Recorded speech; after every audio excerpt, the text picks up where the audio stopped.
Hello everyone, আমি ঋত্বিকা। তোমরা দেখছো ঋত্বিকার লাইফস্টাইল। আশা করছি তোমরা ভালো আছো। আমার শরীরটা একটুকুও ভালো নেই। কাল থেকে আমার প্রচণ্ড শরীরটা খারাপ, সর্দি এইসব হয়েছে। মোটামুটি আছে শরীরটা, সর্দি নিয়ে। এই আমার কথা শুনলেই তোমরা হয়তো বুঝতে পারবে।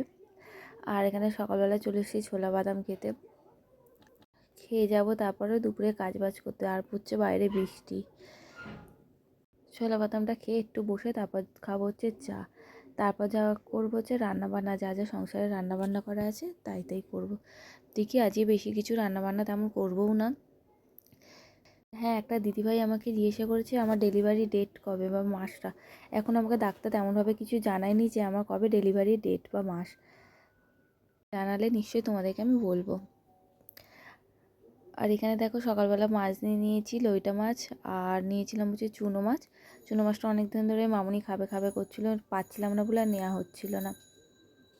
ওই জন্য ভেবেছিলাম লইটা মাছটা করবো, কিন্তু না, চুনো মাছটা করবো। আর চুনো মাছে জানো তো, ওই মাথাগুলোকে বাদ দিয়ে দিই, নাহলে বালি বালি থাকে তো ভালো লাগে না খেতে। আর যেহেতু আমি মাছ কাটবো না, আমাকে মাছ কাটতে বারণ করেছে, ওই জন্য মামুনিকে বললাম তুমি মাছটা তাহলে আমাকে একটু কেটে দাও, আমি ধুয়ে নেবো। আর এখানে মাছ কাটাকুটিও হয়ে গেছে। এবার এগুলো সব মাখিয়ে আলু বেগুন দিয়ে একদম গামাখা চচ্চড়ি করবো, আর ডাল করবো আলু ভাতে। এই ছিল আজকে রান্না। আর এটা হচ্ছে আগের দিনের ভিডিও। এটা হচ্ছে আমার শ্বশুরের মৃত্যুবার্ষিকী।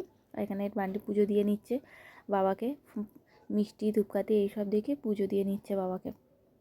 আর আমার বাবা শ্বশুর কিন্তু অনেক দিন আগে মারা গেছে, তখন বান্টি মাধ্যমিক দেবে, মাধ্যমিকও দেয়নি তখন আমার কিন্তু শ্বশুরমশাই মারা গেছিলেন। আর ওরা কিন্তু বাবাকে খুব ভালোবাসে, খুবই ভালোবাসে।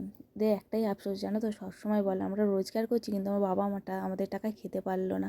সবসময় খালি এই একটা কথাই বলতে থাকে। খুব এটা নিয়ে ওদের কিন্তু মনে খুব দুঃখ যে আমি আমার বাবাকে কিছু খাওয়াতে পারলাম না, বাবার একটা শখের জিনিসও আমি বাবাকে দিতে পারলাম না। যেহেতু বাবা যখন মারা গেছে তখন ওরা অনেকটাই ছোট, পড়াশোনা করতো।